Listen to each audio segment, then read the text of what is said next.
All right, Kyiv's relations with its most important wartime ally have plummeted to a new low. Donald Trump cut short his meeting with Volodymyr Zelensky and said that the Ukrainian leader is not ready for peace with Russia. The clash in an extraordinary shouting match in the Oval Office has thrown question marks over chances for a truce. Zelensky was meant to be making a full White House visit to sign a minerals deal with the United States as part of post-war recovery in a US-brokered truce. Instead, an ugly clash blew up almost immediately in the Oval Office, where Trump and Vance shouted at Zelensky, accusing him of not being thankful for the United States' help in the 3-year war against the Russian invasion. Trump berated Zelensky, telling him that without US assistance, Ukraine would have been conquered by Russia. And according to a US official, the Ukrainian leader was told to leave. And we are thankful. I said thanks you haven't in been this allowed. cabinet. You haven't been allowed. In this cabinet. We gave you, through this stupid president, $350 billion. You voted we gave for you your military equipment. You and you men are brave, but they had to use our military. What about if you didn't have our military equipment, if you didn't have our military equipment, this war would have been over in 2 weeks. In 3 days, I heard it from Putin. In 3 days. This is something maybe new. Less. In 2 weeks, of course, yes. It's going to be a very hard thing to do business like this. I tell you. The extraordinary meltdown came after Trump said Ukraine will have to make compromises in a truce with Russia, adding that they hopefully won't be as big as some people think. But showing Trump pictures of war atrocities, Zelensky said there should be no compromises with a killer on their territory. You don't have the cards. You're buried there. Your people are dying. You're running low on soldiers. Listen, you're running low on soldiers. It would be a damn good thing. And then you tell us, I don't want a ceasefire. I don't want a ceasefire. I want to go and I want this. Look, if you could get a ceasefire right now, I tell you, you take it so the bullets stop flying and your men stop getting killed. Of course. Zelensky left in his motorcade shortly after without holding a planned joint press conference. The White House has said the resources deal has been left unsigned. Trump took to his social media platform to cascade Zelensky, saying he disrespected the United States of America in its cherished Oval Office. Trump further wrote that Zelensky is not ready for peace and can come back when he is ready. The meeting had appeared to get off to a friendlier start, actually, to begin with. Zelensky had said, I think President Trump is on our side, but it was soon followed by dramatic public breakdown to culminate the long tense relationship between Zelensky and Trump.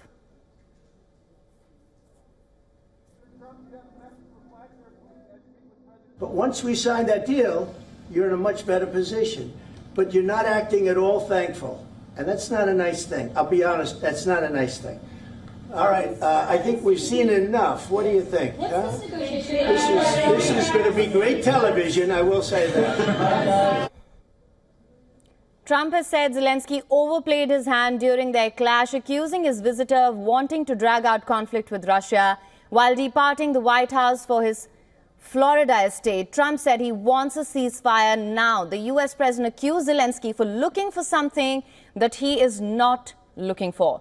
After the clash, Zelensky told Fox News that he respects Trump and that he respects the American people, and that the relation between him and Trump could be salvaged. But he declined to apologize, saying he's not sure if he did something bad.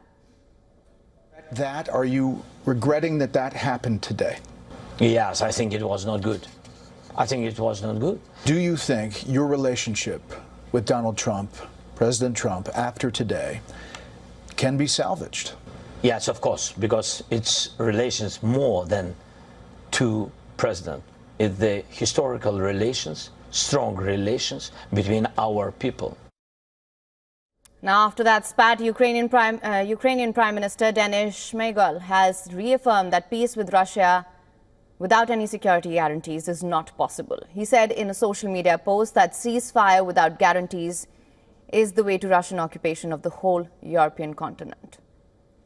All right, for more on this, we're now being joined by Dr. John Blaxland from Washington, D.C. He's director at the Australian National University's North America Liaison Office and professor for international security and intelligence studies at Strategic and Defense Studies Center. Thank you so much for joining us on WION World is One. Good to be with you. Thanks for having me on the show. Dr. Blaxland, of course, you saw what went down at the Oval Office. That was anything but diplomacy, a shouting match as it's being dubbed right now. Shocking would be an understatement. What's your assessment of how things played out at the Oval Office? No, it was certainly shocking, but I do think it was premeditated. The fact that the Vice President was there, this is highly unusual for a state visit when you have a president speaking to another foreign president. Having the Vice President accompanying you is highly unusual, and we know from previous pronouncements that the Vice President has been very disdainful of Ukraine and of the President, Volodymyr Zelensky. And it was very clear that he had quite a strong view about Zelensky's position, and President Trump turned to Vance to do some of the heavy lifting, if you like, in critiquing Zelensky. So my sense it was premeditated. Was it an ambush? It was maybe a bit strong to say that, but it was certainly a very difficult position that Zelensky was put in, and clearly with a view to getting that on the cameras, getting that to generate a global reaction, and it's certainly doing that. You know, it's very interesting that you mentioned that, Doctor, because I was just going to come to that. It almost seemed as though this was going to happen, because we know that the security guarantees were never on the table to begin with. I believe it's fair to say that at this point. We've heard the comments in the run-up to this meeting as well. Security guarantees were never on the table. That being said, the way the Ukrainian president was shunned and perhaps cornered, if that's not too strong of a word, how do you think this will play out when it comes to actually negotiating a truce for Ukraine? Because at this point, it seems as though Trump is saying that you take what we give you, or there is no truce or security guarantees or security aid for Ukraine anymore. And we do know that Ukraine is perhaps not at a position to sustain this fight on its own.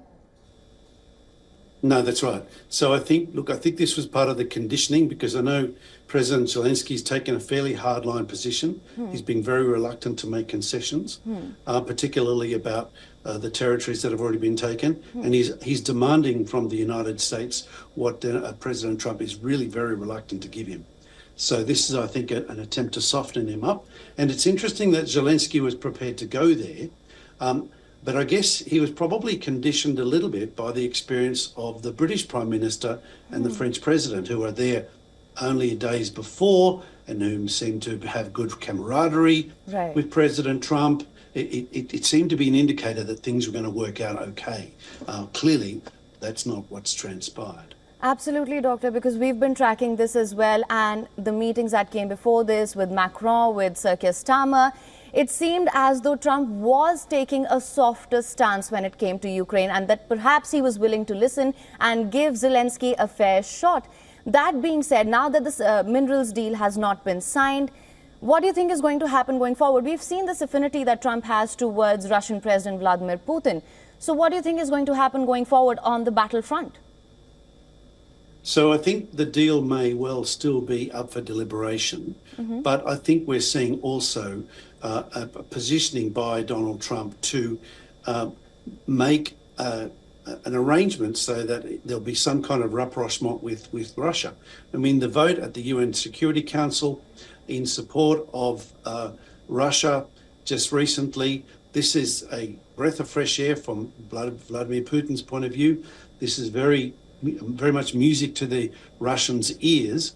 And this is, it appears, a plot by President Trump to, sideline the Ukraine issue so that he can build a positive relationship with Vladimir Putin. Now, if there is a grand strategy to this, it would conceivably be with a view to get a cleaving off Russia, from its embrace with China. because China is seen as the main game.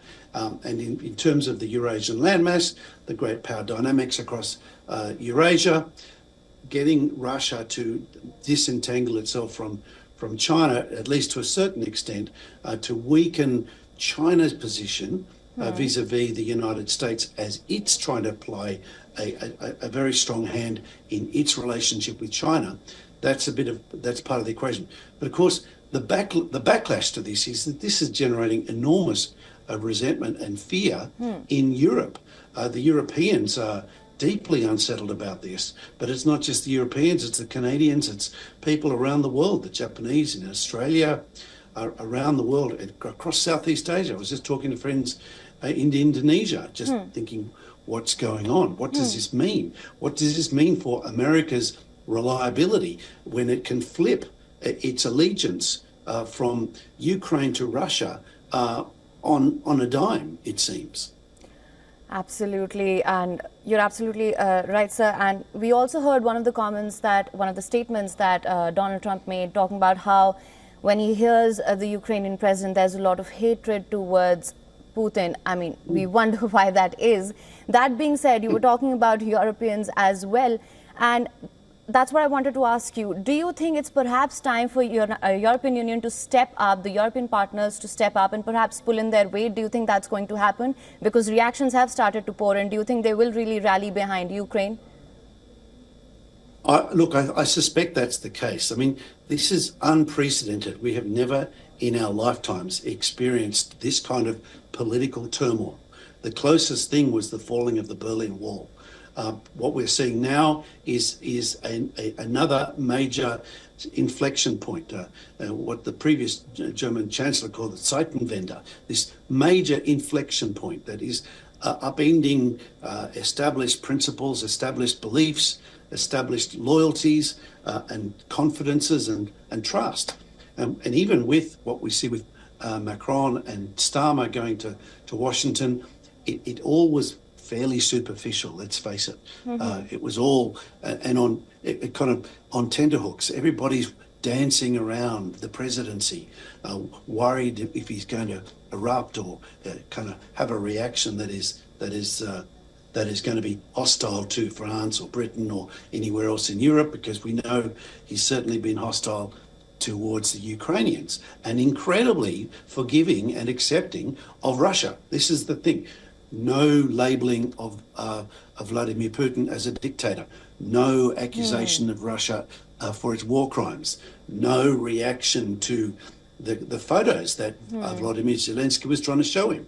Just the stony-faced response from the president. It's very, very telling. Absolutely, Dr. Blackstone.